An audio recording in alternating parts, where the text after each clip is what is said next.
Welcome back to YouTube channel Battlefield Stories.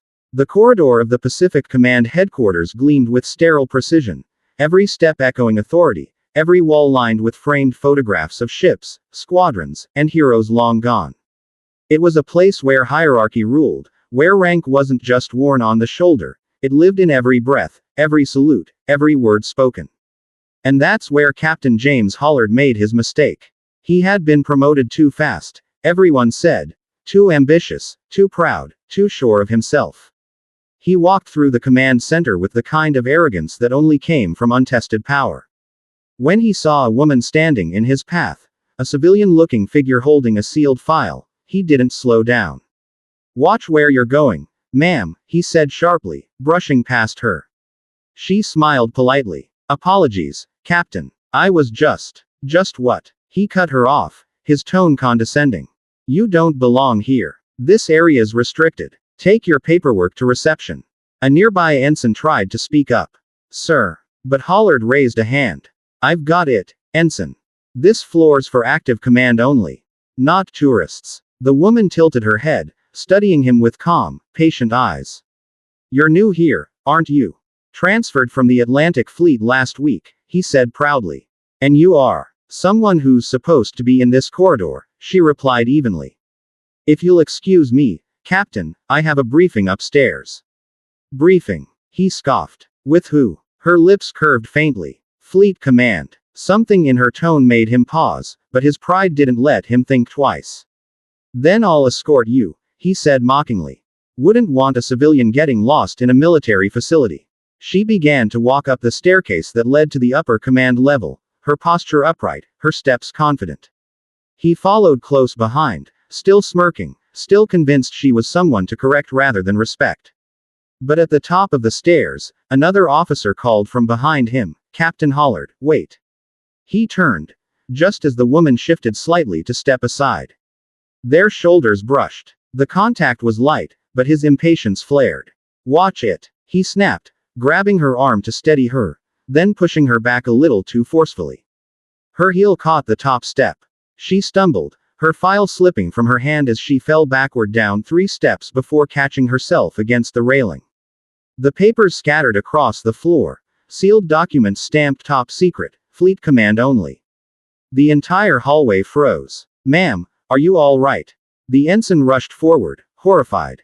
Before the woman could answer, the elevator at the end of the hall opened, and Admiral Kellen, Chief of Naval Operations, stepped out with 2 security officers. His gaze locked instantly on the fallen woman.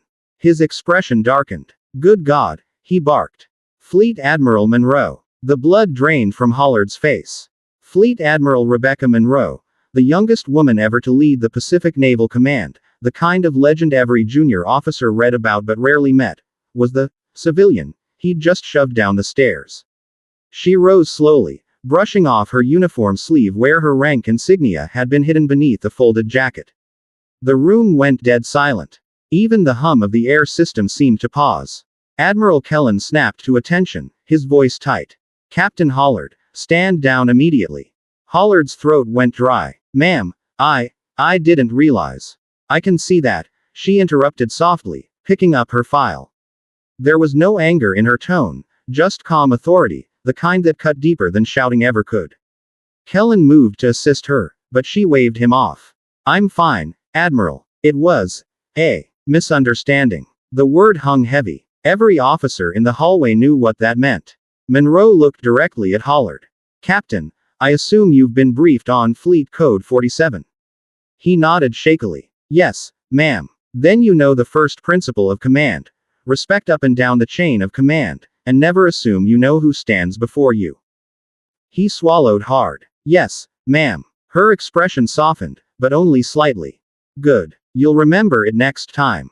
Then, without another word, she turned to Admiral Kellen. "Shall we begin the meeting?"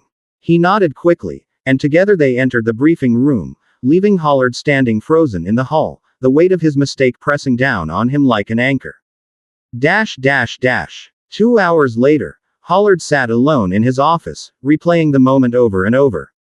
He'd made mistakes before, but this one was career-defining.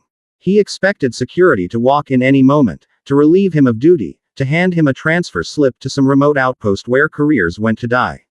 Instead, a knock came. He straightened. Enter. Fleet Admiral Monroe stepped inside. "Ma'am," he said instantly, standing at attention. "At ease, Captain," she said quietly. "Sit." He obeyed, his heart pounding. She looked at him for a long moment before speaking. "Do you know why I came down that hallway today?" He shook his head. "I was inspecting junior officer interactions, seeing how leadership carries itself when it doesn't think anyone's watching. I've been doing that every few weeks since I took command. You're not the first to fail the test." He winced. "I understand, ma'am. But," she continued, "you're also not the worst I've seen."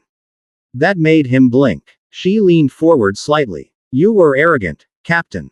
But arrogance can be corrected. What matters is whether you can learn humility before it costs lives." He hesitated. "I'll do whatever it takes to make this right, ma'am." Monroe nodded slowly. "You'll get your chance. Tomorrow at 0500, you'll report to the USS Harbinger, Deck 9, Maintenance Bay." His brow furrowed. "Maintenance, ma'am." She smirked faintly. "Yes, Captain. You'll spend a week working beside the enlisted crew you thought were beneath you. Scrubbing decks, loading cargo, repairing systems. Maybe then you'll remember that leadership starts with service." He blinked, stunned. "Permission to speak freely, ma'am." "Granted. Why not just file a formal reprimand? It'd be easier." Her expression softened, just slightly. "Because reprimands don't teach character. Experience does." He nodded slowly, his pride finally cracking. "Understood, ma'am." Monroe stood, then paused at the door. "One more thing, Captain.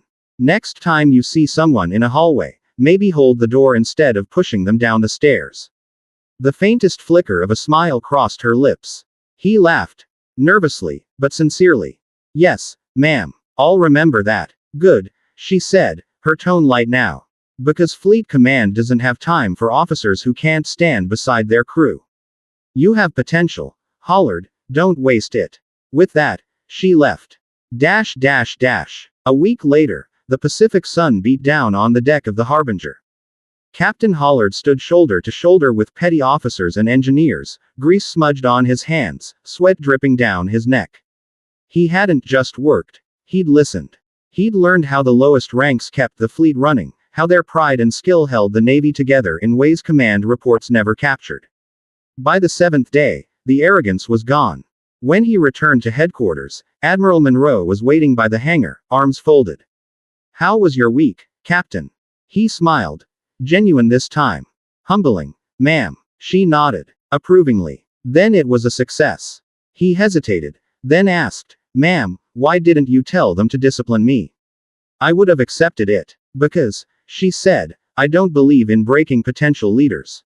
I believe in building better ones." He met her eyes, respect replacing embarrassment.